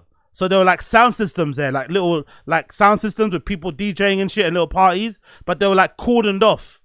So there was one bit I tried to go through that you couldn't go through unless you had a ticket. So you had to go around the long way where everyone was busy. Or if you went through that place, they'd search your bag. And they searched and found a pre-roll, and this woman was about to like throw it in the bin. I was like, no. Don't throw my pre-roll in the bin. Give me back my fucking pre-roll and I'll leave. I'll just walk the long way. I don't need to come through here to cut through to come to your fucking stand. I don't need this. But they're so like forceful. Like there's no like conversation. Because that's how they talk. Dutch people are very blunt, which I like actually. There's no pleasantries. You know how in the UK, how we're like, yeah, cool. How are you? Yeah, I'm fine. You know, it's fucking small talk. You know, I'm doing the best I can. They're very like, you know, yes, good. Okay. Well, you know, it's very like tism. It's very autistic. It's very blunt. It's kind of lacking even emotion. But it's a bit annoying at times too, because they'll just touch your shit and just start like, hey, what are you trying to chuck my shit in the bin for? Relax. Put it back in the fucking bag. I'll leave and go somewhere else. So I did find them to be a little bit annoying as people. I'm not gonna lie. Nice and polite, but that fucking, you know, bike lane ownership thing, the attitude of some of the bouncers in certain places, the staff and the waiters in some places, kind of annoying. Kind of fucking annoying. But I did really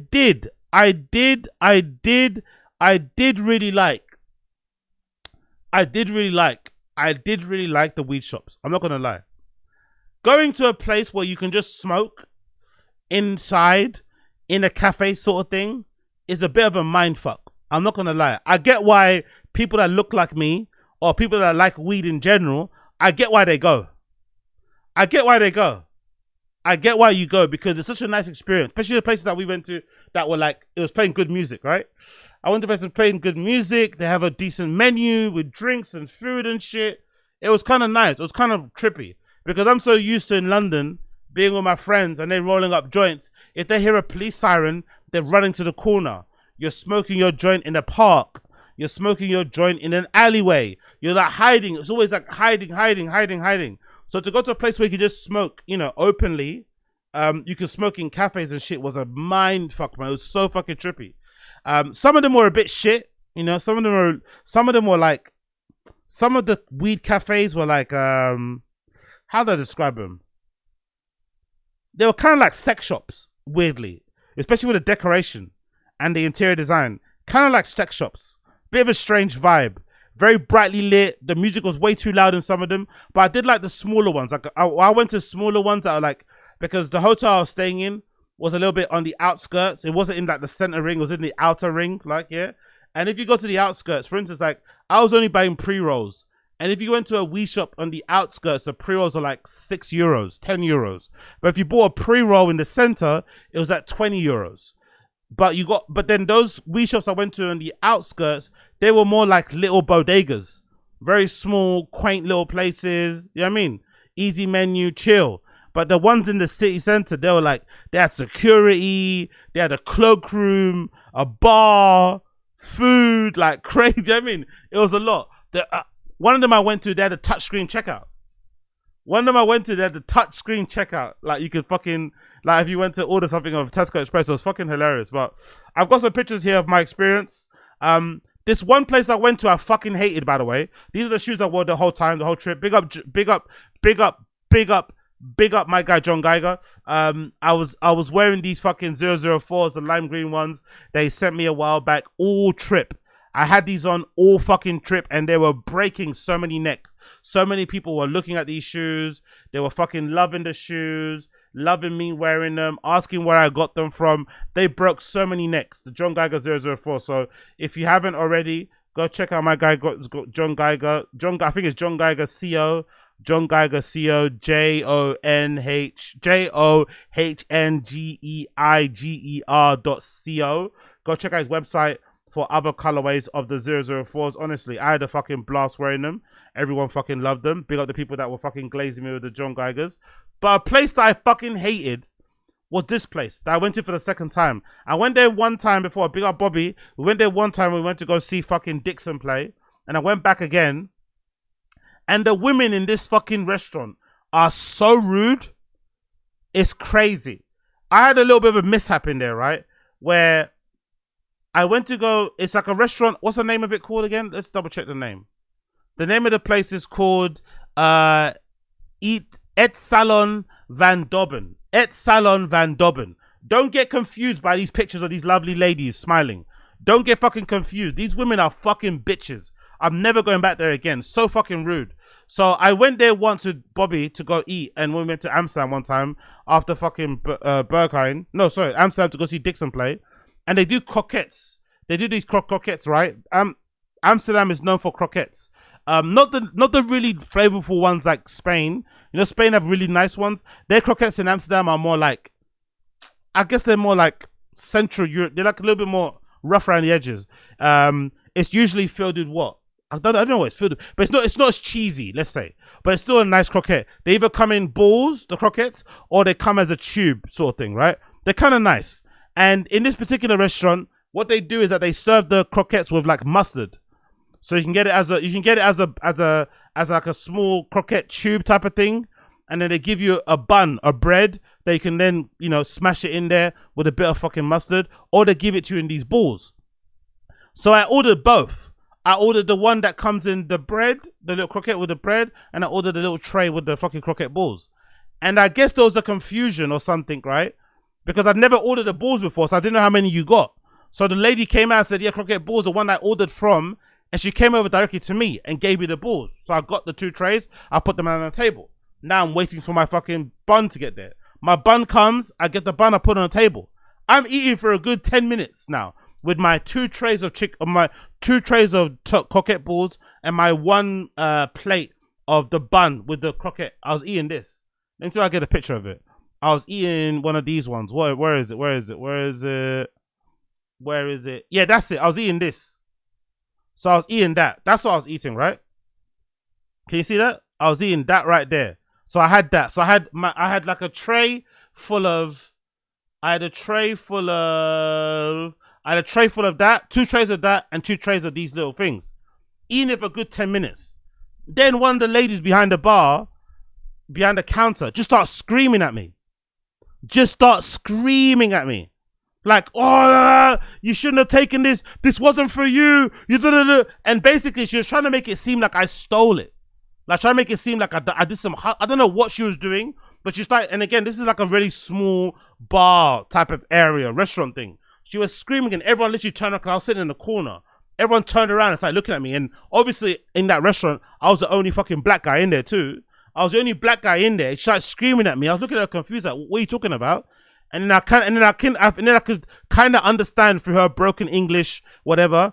I could kind of understand that she was basically making it seem like, oh, you took the wrong thing. Like you're meant to get 1 tray, not 2. I didn't know. Again, I've never ordered a croquette balls. I thought they came like that. I didn't know they came in 1 tray. So she must have gave me 1 tray extra. I said, okay, I'll just pay for the extra one. And she's like, yeah, come pay. You must pay. I was like, yeah, I will. But why are you screaming? Why are you making it sound like I fucking feed this thing? when you gave it to me, you fucking dickhead. Then you gave me the bun. Then I was here for 10 minutes. Then you fucking came over to me. So she keeps shouting. Then I get to the bar. And to be fair, when I got to the counter, one of the ladies there, she was like, don't worry, honey. It's okay. It's fine. Have a seat. Have a seat. It's our mistake. It's our mistake. But that lady and the other one, they were fucking bitches. I didn't even finish my food. They completely put me off it. I just left it there and fucking walked off. And then some other dudes as well, while I was in there, started giving me the fucking evil eye. As if I did something wrong. And I was sitting there thinking, hold on, like, am I being racially fucking stereotyped here? Am I being fucking done a dirty here? Are they doing racismo to me? I feel, nah, no way. They're not going to do racismo to me in Amsterdam, right? It's a fucking big city, metropolitan, full of all different colors and races. No way I'm getting racismo in fucking Amsterdam, right? But I left. I just left. I don't know what happened. Maybe it was my fault. Maybe I should have asked when she gave me the tray and thought, hey, is it right? This is true, is mine. I don't know. But the way she shouted at me, the way they were all screaming, the looks they were giving me, the fucking hostility, the tension in the air. I was willing to fight someone in there, but they were all old ladies, so I couldn't fight anyone. I should just fucking eat that embarrassment and being fucking called out like that, like I was thieving something and take it on the chin. It was fucking annoying. So I'm never going to go back there ever again. But it's a great place. Fuck this place, right? Fuck Esther Salvon, whatever. But the food is really good. I'm not going to lie. I fucking hate those ladies, right? Fuck those ladies, but the food is actually pretty decent. I'm not going to, I could hate properly, but let's be fair. The food is really good. Let's see if I can put the sound up. Wait a sec. Sellers, we said, trying to explain it was for research purposes. This is Eetsalon van Dobben. In 1945, Art van Dobben started selling homemade snacks in Amsterdam, carrying a tray strapped to his chest. One evening, he spotted an empty shop. A staple was born. For nearly 8 decades, Van Dobben has been proud symbol of Dutch cuisine, serving up nostalgia in a bread. The first dish arrived, the broodje kroket. Kroket, bread, mustard. Simple, weird, indeed. Tasty as fuck. The inside was soft, almost erotic. The outside was crunchy, a Dutch poem in your mouth. 2 minutes passed, 2 dishes landed. We shifted to the raw meat territory, one in which I'm not ruling, but willing to explore. One filet American. Oh, I'm not gonna lie. The women are, and that's the thing though. Haven't you guys felt like the place where you go where you get the worst service has the best food? These women make me feel they made me feel so small. They publicly embarrassed me. They called me out in a restaurant, made me sound like I was a fucking thief. But the food was good. And now I'm seeing this video. I'm willing to go back and give them another chance. Why? Why?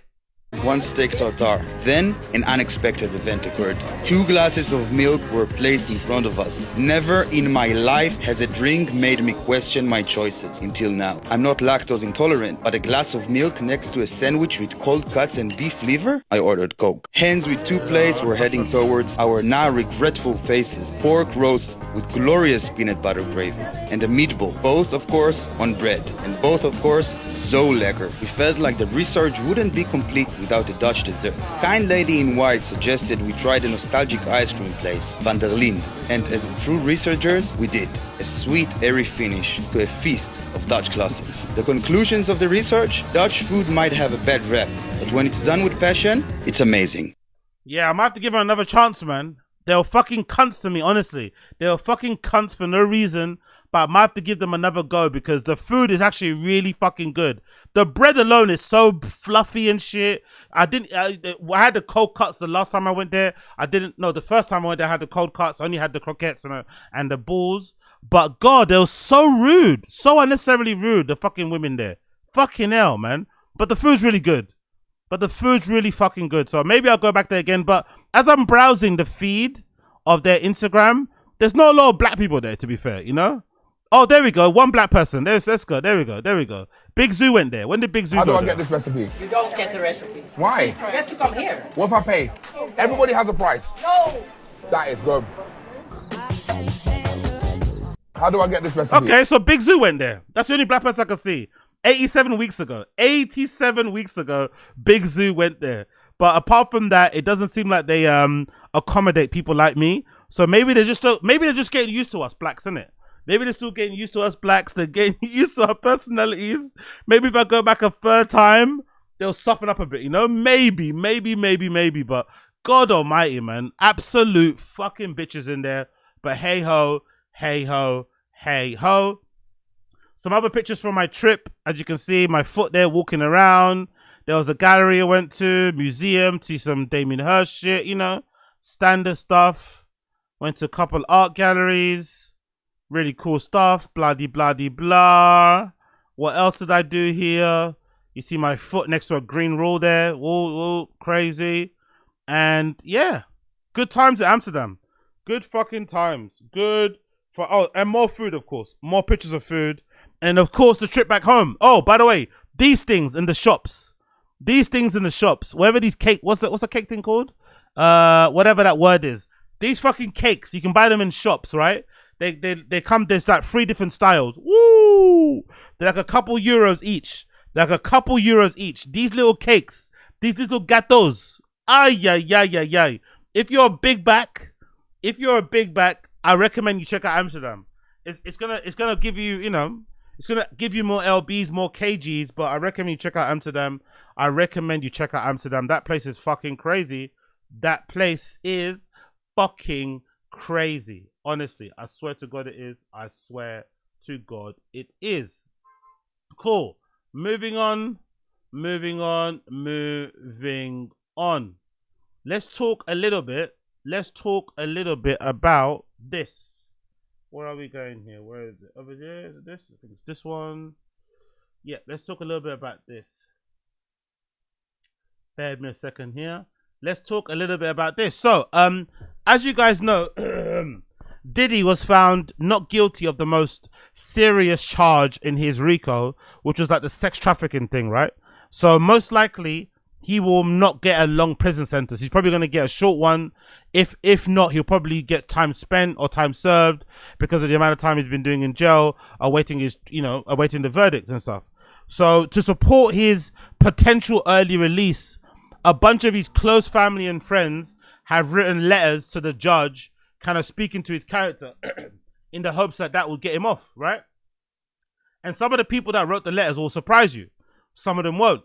But the one person who did write the letter about Diddy in support of him was his mum.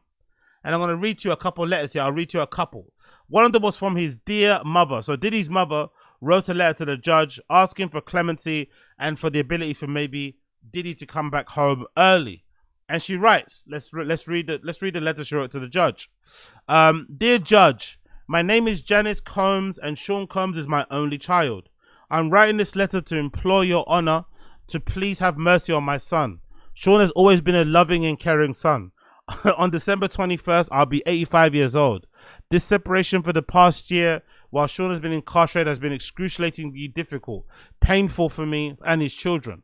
I would like to be able to spend the last few years of my life with my son, Sean. Unfortunately, my son has made some terrible mistakes in his life, which I know he recognizes. Yeah, trust me. But some of those mistakes you should be in prison for, man.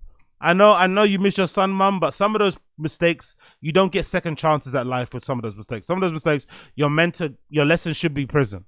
But he's rich, he's famous, so it is what it is. Sean was 2 years old when his father passed away, and I raised my son as a single mother. I was also caring for my elderly, ailing mother.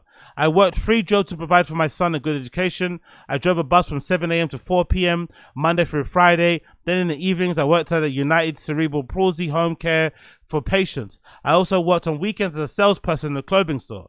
When my son was 9 years old, tragically he struck the family again. We were informed that my brother had died of a drug overdose, leaving his 5-year-old daughter, Keisha, an orphan. My brother and niece were my only remaining family members at the time of death. I suddenly found myself having to adopt my niece to prevent her from going into foster care. Despite all of these traumatic experiences, Sean somehow managed to be a good student. She doesn't say good person, by the way. He performed well in school and was always promised to work hard to provide for me. And so that I would not have to work 3 jobs ever again. As a teenager, he worked as a newspaper delivery boy and he held other after-school jobs to assist with the household expenses. Nothing was really easy for my son growing up.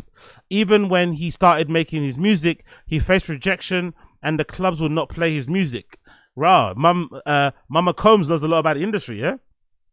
They just did not think he was good enough. This did not make my son angry at the world. He kept going, never giving up, until eventually his hard work paid off. He did become very successful. I have to say that I saw how success also came with tremendous amount of responsibilities, which was sometimes overwhelming. Still, with all of that, my son managed to be present for his children, caring, loving, making sure the children needs were met and instilling values in them.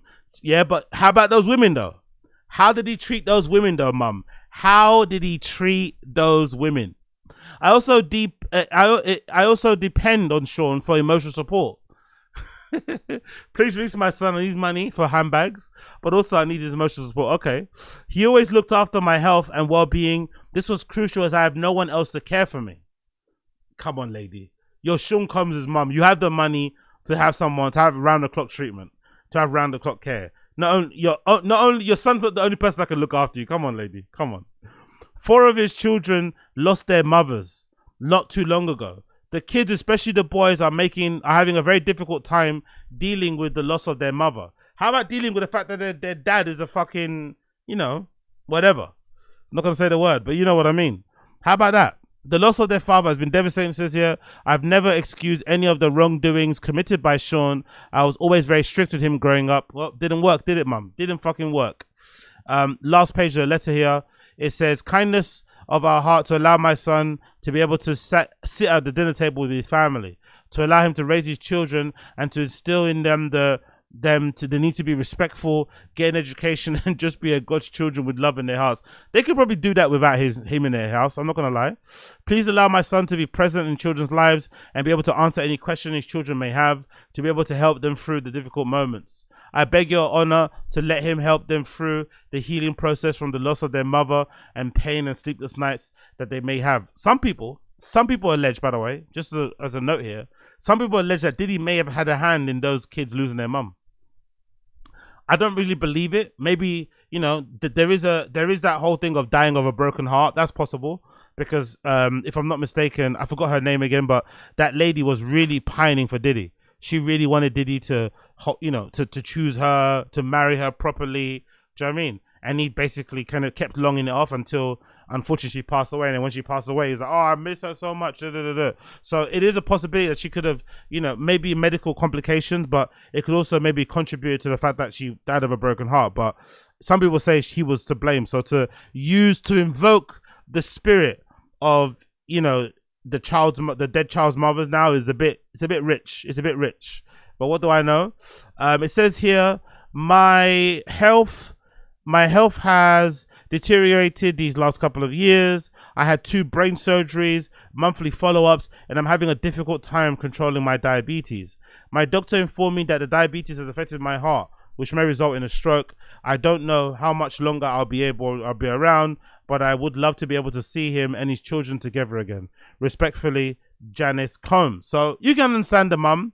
There's some cap in there, but you can get it. That's Diddy's mum. She's never going to see the bad in him. She's going to see the right in him, especially being an only child, right? Imagine your only child becomes Diddy. Like, it's already a very strong bond between the mother and the child when it's just them two. Imagine how much stronger that bond becomes when that kid then ends up being one of the biggest stars in the world, celebrities in the world, super fucking rich, billionaire guy. Of course, you're going to be ride or die with that kid. So I understand. But the one that blew everyone's mind, the one that was really hard to take, was Young Miami's one.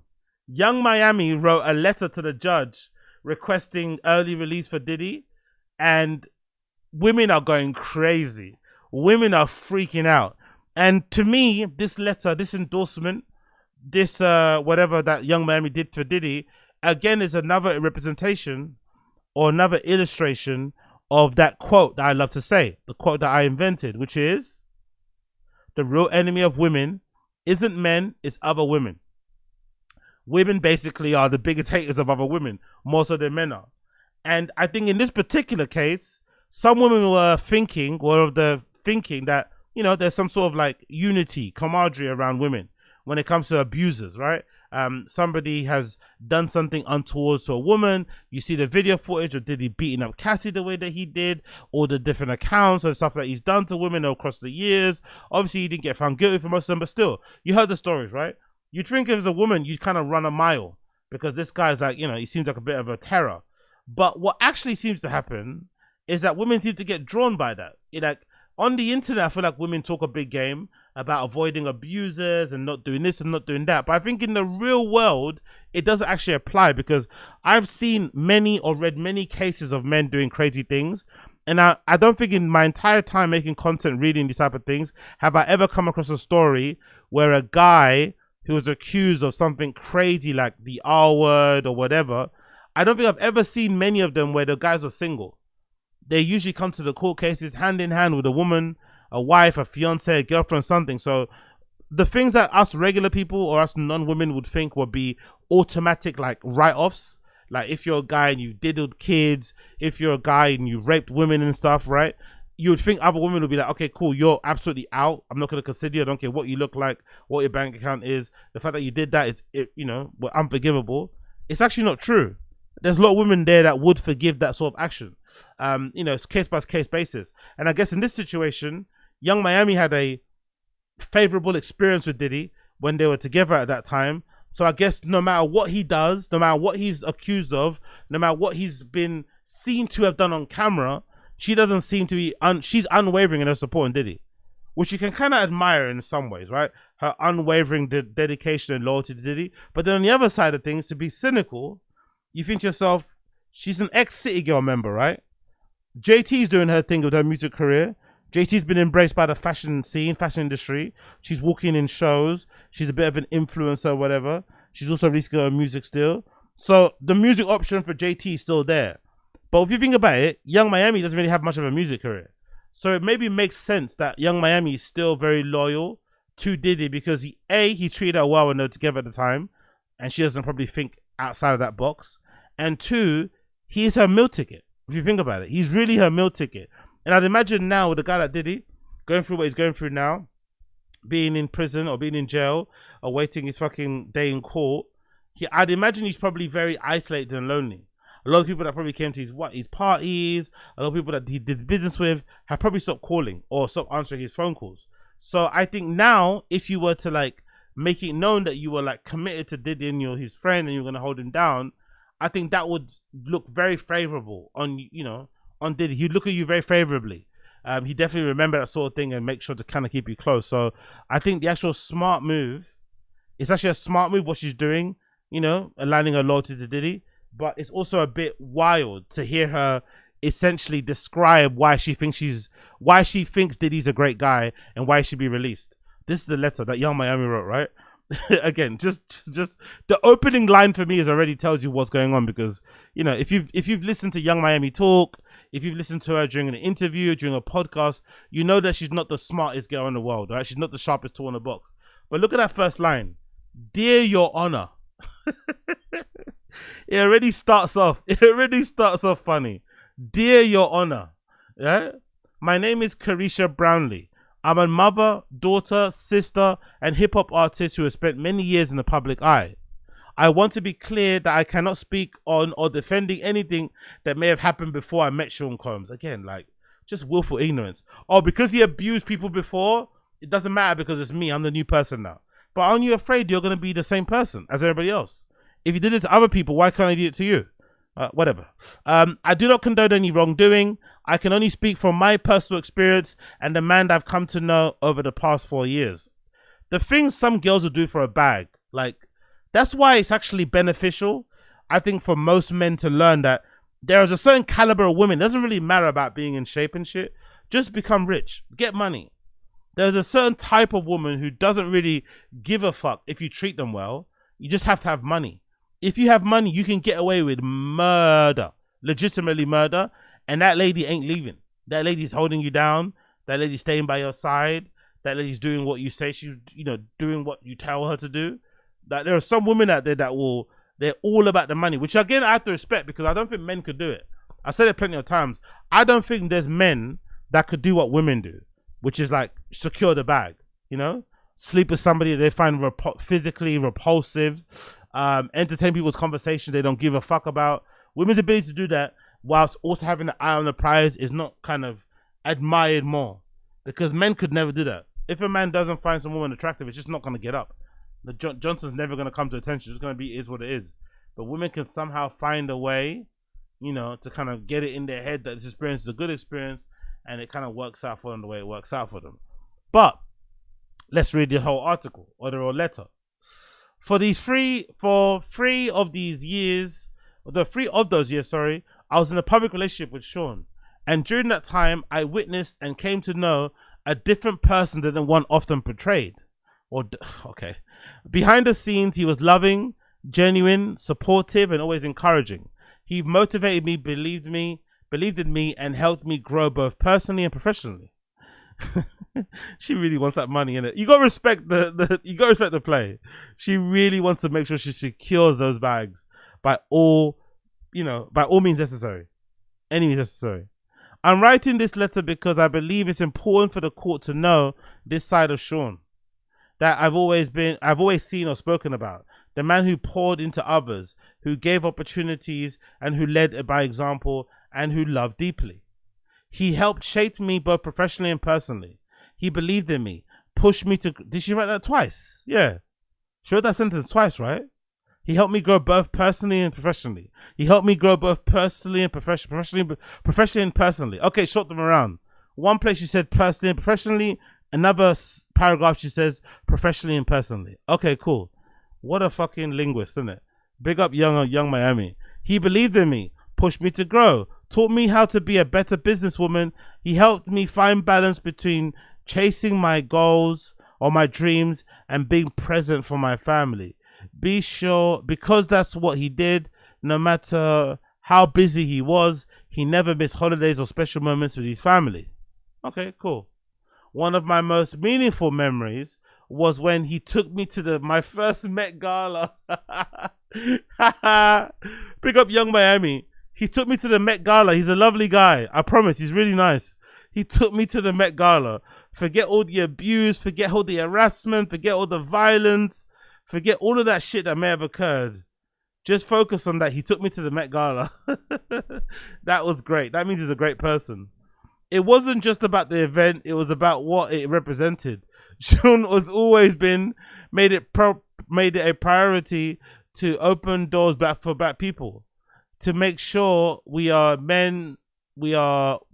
seen, heard, and valued in spaces where we're historically been excluded. That night reminded me that we belong in every room and in every table and in every conversation. They constantly encourage me and see other benefits to dream and IG talk with evidence or confidence, and even shrink who are into the other comfortables. What's that? And never shrink who we are to make others comfortable, He also gave me a voice and providing me a platform on his network to speak for the culture and connect with people in a way that was real and authentic. That opportunity changed the direction of my career and showed me the impact that one person can have. Beyond all of that, I've seen him give back to his community. In 2022, he fed the homeless together with Thanksgiving, but was short of a few cents because of Ozempic. So let's freaking go. So yeah, man. Again, very dicey letter from Young Miami, because I think reputational wise it's gonna let's one more page actually. Reputation wise it might fuck her up, but I also understand. I also get why she did it, because if her music career isn't going where it needs to go, the City Girls are now disbanded. Her and JT I don't think don't get along anymore. Her only real meal ticket is this relationship with Diddy, and she's kind of lucky as well, because you'd imagine Diddy, I don't know why, but I'd imagine Diddy would go for youngerish girls.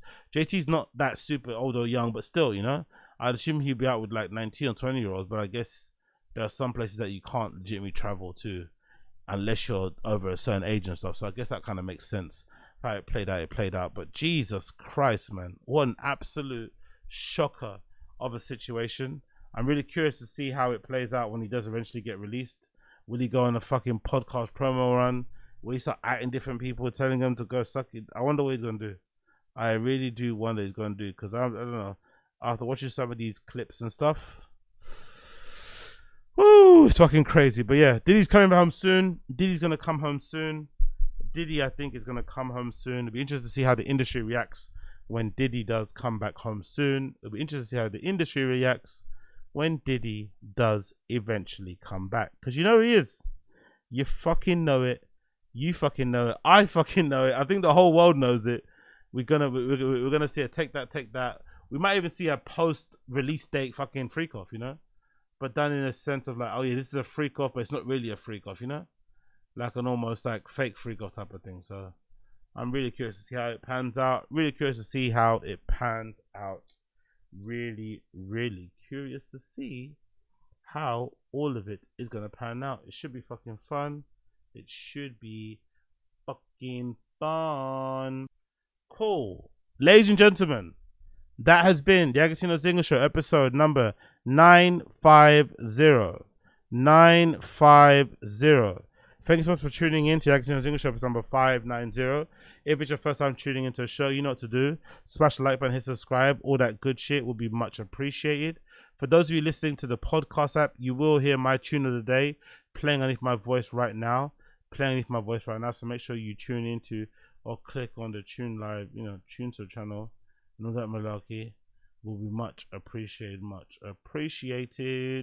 But for now, thank you for joining in. But a pleasure to have your company. Make sure you smash the like button, hit subscribe. That'd be great and appreciated. If you're watching it via the podcast app, leave me a 5-star review on any platform that you listen to the podcast. If you want links concerning myself, email, all that sort of social, then make sure you contact me via my fucking YouTube, whatever. All right, you call someone. That's all. If possible. That is all, if possible. So big up everyone for tuning in. I appreciate you. Thank you for tuning in. If you're listening to this via the audio side of the podcast, you will hear my tune of the day via the audio side of the podcast, which is courtesy of a group called Viagra Boys, and the song I'll be playing from their album that just dropped, I think in around April time, is called Viagra A Boys, kind of self-titled album. And the track I'm going to be playing is track number 6 from the album, which is track number 4 actually, not 6. Track number 4, which is Pyramid of Health. So this is Pyramid of Health via the Viagra Boys. We're hoping that you can kind of get around that. So thank you for tuning in. Listen to the audio pod. You hear me underneath my voice, the sound of Viagra Boys playing right now. Pyramid of Health. Everyone else watching via live, you won't hear anything because of copyright strikes. And I'll see you guys later on today on the Kick stream for my random show as per usual. But for now, take care, people. Love and light, love and light, love and light. Peace.